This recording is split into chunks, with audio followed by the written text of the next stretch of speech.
Bonjour et bienvenue dans le podcast Vivons les saisons, un podcast pour que les femmes vivent au diapason de qui elles sont. L'épisode d'aujourd'hui se nomme Se culpabiliser. Moi, c'est Marion. Je suis pratiquante taoïste de la tradition d'Axuan et guérisseuse chamanique. Je guide les femmes à respecter leur écologie intérieure au fil des saisons, les saisons de la nature et leurs saisons de vie. La méditation, la respiration, le qigong et les soins énergétiques sont mes outils. Avec ce podcast, vous entrez dans mon monde, dans mes saisons, dans ce que je sais et vous transmets par le son, dans mes reliances et mes résiliences, mes mots et mes silences. Je suis une femme de voix, alors bienvenue chez moi. Et si vous aimez ce podcast, partagez-le et retrouvez-moi dans les liens. Se culpabiliser. J'accompagne les femmes semaine après semaine depuis 7 ans.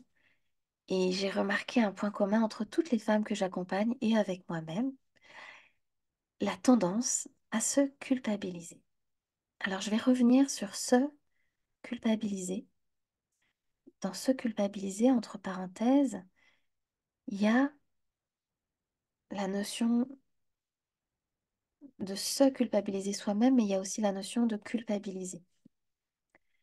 Culpabiliser, finalement, c'est rendre coupable l'autre quand on culpabilise quelqu'un. Se culpabiliser, c'est se sentir soi coupable. Coupable, c'est quand même un mot fort, hein, c'est avoir fait une faute. Être coupable de quelque chose, c'est pas pour rien que même devant la justice, coupable, non coupable, c'est un verdict. Donc, ça veut dire que nous posons ce verdict quand nous nous sentons coupables sur nous-mêmes. Et quand on nous rend coupable, ou quand nous rendons quelqu'un coupable, quand nous culpabilisons quelqu'un, nous lui posons ce verdict sur lui ou elle. Un verdict lié à la faute, lié au péché, lié à la notion d'avoir fait quelque chose de mal en opposition à quelque chose de bien. Et ça va avec finalement, quand on se sent coupable, avec à la fois la notion de se justifier, de se justifier du coup dans ce qu'on fait, et avec la notion de s'excuser. Et je voudrais qu'en tant que femme, on arrête de s'excuser et de se justifier en permanence, et je vais aller plus loin, on arrête de s'excuser d'exister. Je sais qu'on a un passé où naître femme, et je vais aller très loin parce que je vais vous emmener jusqu'en Chine, on a des empreintes mondiales, sociétales, où naître femme, c'est moins avantageux que naître homme. Encore peut-être même aujourd'hui, dans les années 2020, euh, il y a des avantages à être homme et des désavantages à être femme. Et dans certains pays du monde, pour le coup, c'est être coupable que de naître femme.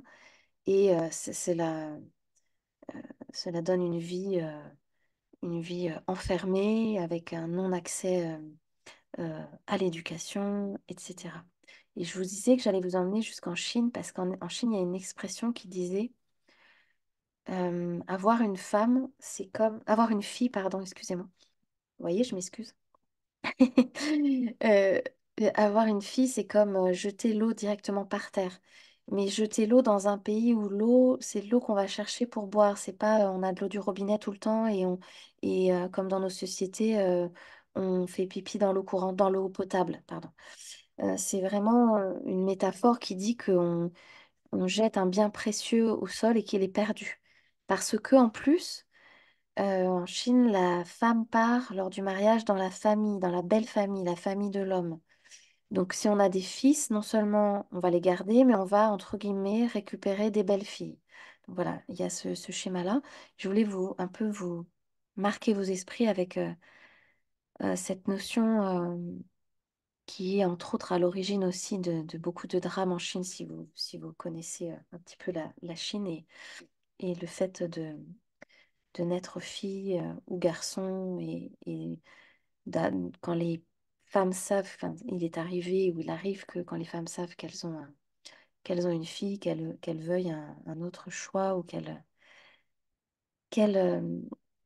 qu'elles trouvent une solution pour ne pas avoir ce bébé-là ou le donner à d'autres familles. Voilà. Donc, je vous laisserai vous renseigner. C'est un sujet que j'ai beaucoup côtoyé ayant vécu 3 ans en Chine et beaucoup potassé. Mais voilà, je voulais vraiment avec ce podcast vous sensibiliser sur le fait que quand quelqu'un vous culpabilise, en fait, vous avez le droit de ne pas vous culpabiliser. C'est pas parce que lui vous culpabilise ou elle vous culpabilise, veut vous faire sentir coupable de quelque chose que vous êtes obligé de vous en sentir coupable. Et pour ça, c'est important de travailler justement tous les axes de amour pour soi, confiance en soi, légitimité. Euh, et évidemment, j'ai, j'ai pensé ces 3 podcasts en trio. Je vous renverrai vers le podcast Se sécuriser et le podcast Se séparer parce qu'ils sont en écho tous les 3 si vous ne les avez pas encore écoutés, où il y a des notions qui se recoupent. Euh, mais du coup, ça va pas marcher sur nous, on va pas se sentir coupable si nous, on est droite dans nos bottes. Si ce qu'on a fait, on l'a fait, on l'assume, la personne n'aura pas ou moins de prise sur nous en face. Parce qu'en fait, la culpabilisation, c'est une prise de pouvoir. C'est donner à quelqu'un le pouvoir de vous faire sentir mal, parce que se sentir coupable et se sentir fautif, on va se dire la vérité, on se sent mal, en réalité, si je résume. Hein. On sent qu'on a fait quelque chose de mal, du coup, ce qui nous pousse à la justification et à s'excuser, comme je le disais. Et il y a des personnes auprès de qui, peu importe comment on se justifie, peu importe à quel point on s'excuse, ça sera jamais assez, ça sera jamais bon, ça sera jamais bien ce qu'on fait, et on sera toujours coupable de 1000 choses. Je ne sais pas si vous en avez rencontré ou si vous en avez dans l'entourage. Si c'est le cas, attention danger, parce qu'à chaque culpabilisation, vous, c'est de la culpabilité à l'intérieur de vous. Donc c'est vraiment dans ce cas-là quelque chose à travailler pour vous sentir solide et défaire ce mécanisme. Euh, et défaire aussi le mécanisme du coup, parce que comment on fait? On défait le mécanisme de justification. Quand vous prenez une décision, que vous posez un oui, je vais faire ça, ou non, je vais pas faire ça, ou non, je vais pas venir, ou voilà, non, je refuse de faire ça, point. Et là, je fais exprès de laisser un silence. C'est qu'en fait, vous n'êtes pas forcé de vous justifier en fait dans votre vie de pourquoi vous faites ci ou ça. Vous ne devez pas aux gens de justification sur pourquoi vous faites tel ou tel choix. Alors évidemment, dans certaines circonstances, vous deviez venir vous annuler. Je vais annuler parce que je suis malade, parce que je me sens pas de venir, évidemment. Mais pas 10 justifications, trouver des excuses. Parce qu'alors en plus, alors j'ai vu ça, c'est des gens qui trouvent des excuses. Hein. Je trouve très fort cette expression. C'est-à-dire pour pas dire la vraie vérité c'est, excusez-moi, c'est un pléonasme, mais pour pas dire les choses telles qu'elles sont, pour éviter de s'affirmer ou de dire j'ai pas envie de venir, c'est trouver une autre raison que la raison réelle. Donc on construit des liens basé sur je trouvais une excuse pour quelque chose où j'ai pas envie d'y aller. Donc déjà, la personne, je n'ose pas lui dire les choses telles que je les pense. Donc déjà, la nature de la relation ou l'authenticité peut s'en trouver quand même largement bafouée. Donc ce podcast, je le voulais aussi vraiment dans un sens d'assainissement, dans un sens d'assainissement des relations que vous avez autour de vous. Et, et on n'a pas à s'excuser d'être qui on est. On n'est pas coupable d'être qui nous sommes tels que nous sommes. On n'a pas à se modéliser, à se changer pour plaire à un tel ou un tel. Euh,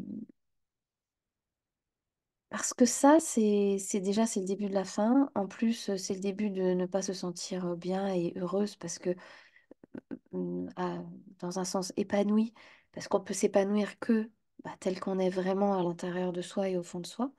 Et c'est accepter aussi de ne pas laisser le choix aux autres que je suis telle que je suis. Donc en fait, si ça ne te va pas, l'équation c'est pas ça ne te va pas, donc je vais changer. L'équation c'est ça ne te va pas, ben je te laisse partir. Enfin, ça va s'arrêter là en fait. Et je sais que c'est difficile, mais comme je le dis régulièrement, je préfère ne pas être aimée pour qui je suis que d'être aimée pour qui je ne suis pas. L'équation, elle est pas bonne. Comme je l'ai dit dans un autre podcast, les calculs sont pas bons, Kevin, en rigolant. Je fais référence à Inès, et je ne me rappelle plus son nom de famille, je vais pas retrouver, j'ai envie de dire une comique, mais ça se dit pas forcément comme ça, une humoriste. Je vous invite à voir cette vidéo si vous l'avez jamais vue, ce dont je doute, parce que c'est une vidéo virale où elle dit je veux des paillettes dans ma vie, et elle dit les calculs sont pas bons, et ça me fait toujours beaucoup rire, donc voilà. Tout ça pour dire que les calculs sont pas bons quand on veut être vraiment soi, de commencer à se modifier pour Pierre-Paul Jacques, pour leur convenir, quoi.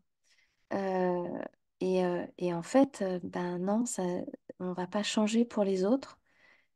Peut-être que oui, ça va amener à faire du ménage, mais on va pas se taire quand les gens nous disent chut, nous disent qu'on parle trop fort ou qu'on devrait parler comme ci, comme ça. Ou ben non, en fait, si on les dérange tels qu'on est, ben qu'ils s'en aillent.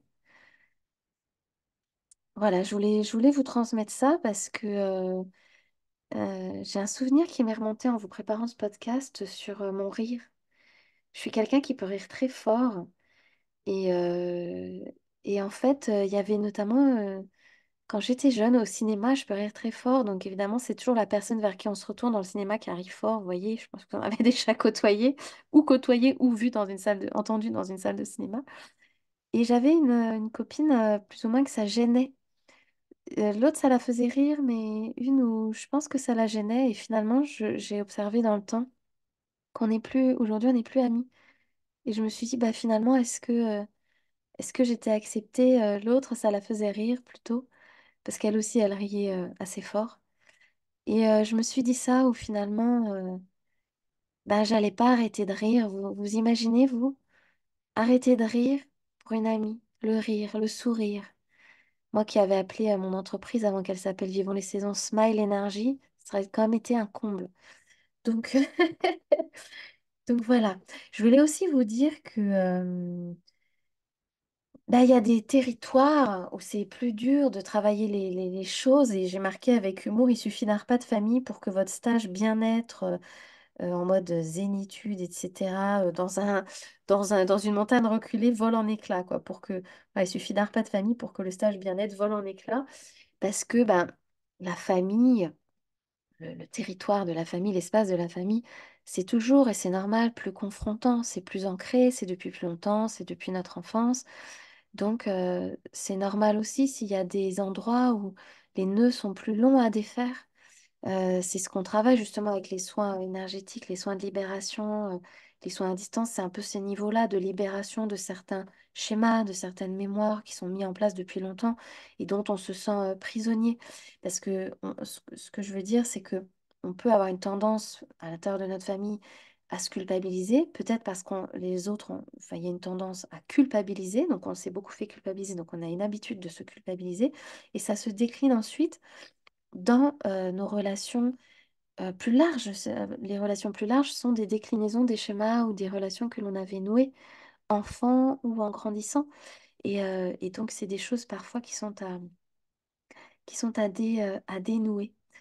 Et je reviens aussi sur l'amour pour soi. Nourrir l'amour pour soi fait que l'on va cesser de s'excuser, de se justifier, de se sentir coupable.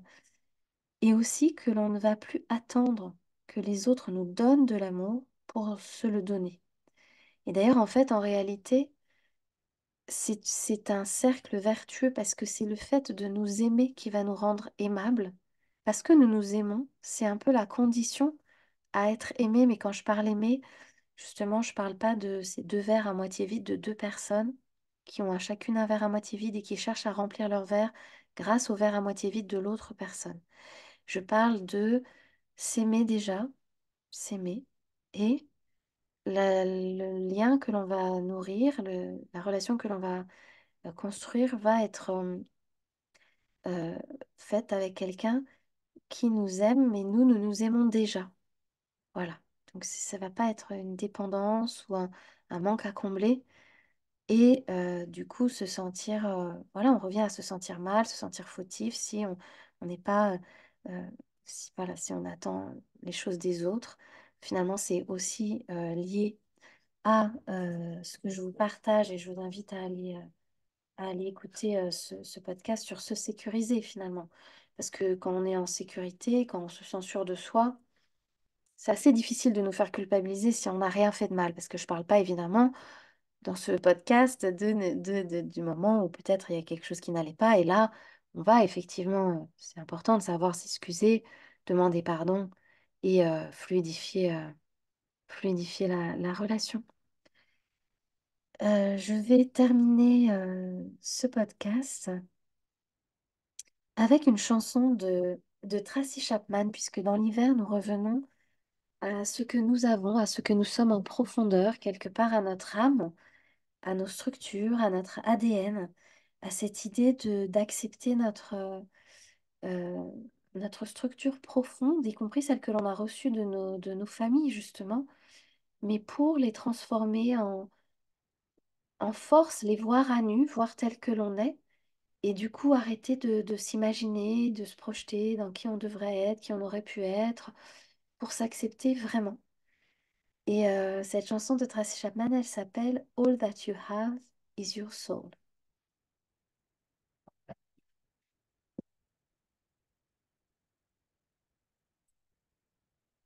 Don't be tempted by the shiny apple. Don't you eat of a bitter fruit. Hunger only for a taste of justice. Hunger only for a world of truth. 'Cause all that you have is your soul. Oh, my mama taught me because she said she learned it hard way. She said she wanna spare the children. She said, give us and your soul because all that you have is your soul. Oh, my mama told me because she said she learned the hard way. Said she wanna spare the children. She said, don't give us and your soul away, 'cause all that you have is your soul. Don't be tempted by the shiny apple. Don't you eat of the bitter fruit. Hunger only for a taste of justice. Hunger only for a world of truth. 'Cause all that you have is your soul. Oh, my mama told me.